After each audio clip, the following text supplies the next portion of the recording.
Camellias, along with maples and magnolias, are amongst the most popular Chinese plants found in Australian gardens.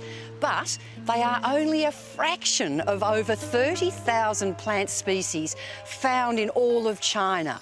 And over the last 20 years, horticulturalist Terry Smythe has been on a mission to bring many of them to Australia for the Southern China collection at the Royal Botanic Gardens. China has 1/8 of the world's plants, so that's about 12%. And so many of them are familiar to us, although people think of them as being British really, camellias and daphnes, and so many of them are actually part of our everyday life. Oranges, peaches, rhubarb, licorice. So the collection here is about displaying plants that are really common and people are familiar to people like Daphne, but then also very rare things. There's such a lot of plants here from the Yunnan province. Yunnan has about half of China's plants. I was very lucky to go on 4 plant collecting expeditions. I collected seed and herbarium specimens that went back to our herbarium.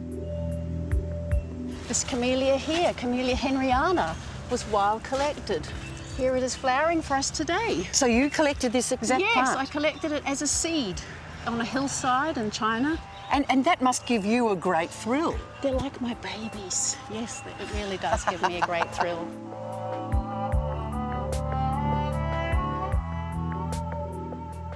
What a wonderful stand of bamboo, and how significant to Chinese vegetation is bamboo? Well, it has a symbol of a true gentle person because it bends in the wind but rises when the storm has abated. Oh, that's a lovely thing to say, isn't it? And what kind of bamboo is this one? This is a clumping species. It's called Bambusa oldhamii. How's the garden designed? Well, it's a narrow garden bed, as you can see, and in a traditional Chinese garden, the paths are often zigzagged so that apparently evil spirits only travel in straight lines. So when you come and visit here, you'll feel very safe on this lovely serpentine path.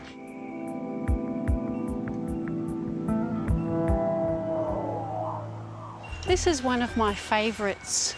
It's a lovely evergreen, very elegant shrub called Metapanax delavei, and it's in the Araliaceae family.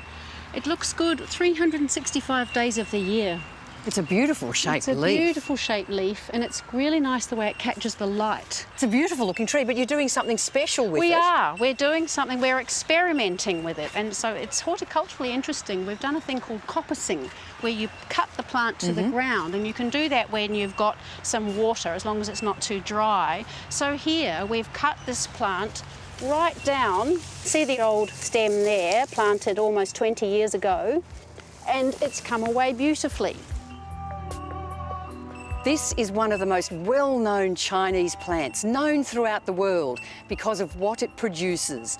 It's tea, and it comes from this camellia plant. So this is a very modest plant, but monumentally important to the world, but for its leaves rather than its flowers, of course. And in the early days, botanists thought that green tea was a different species to black tea, but then it was discovered that they were all actually in the same species. So it's Camellia sinensis in the Teaceae family.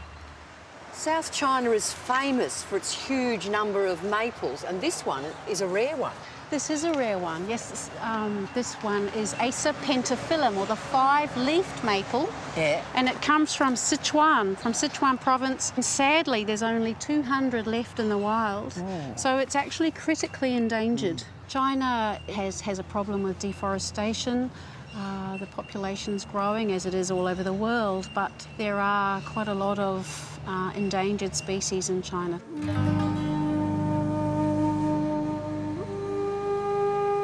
The future for this collection is to label it as well as possible, to identify. There are still a few species that aren't completely identified, and then hopefully to share it with other botanic gardens so that we really look after what we've got so that it continues to flourish, so that people can hear some of the stories and learn about the wonderful, extraordinary world of Chinese plants.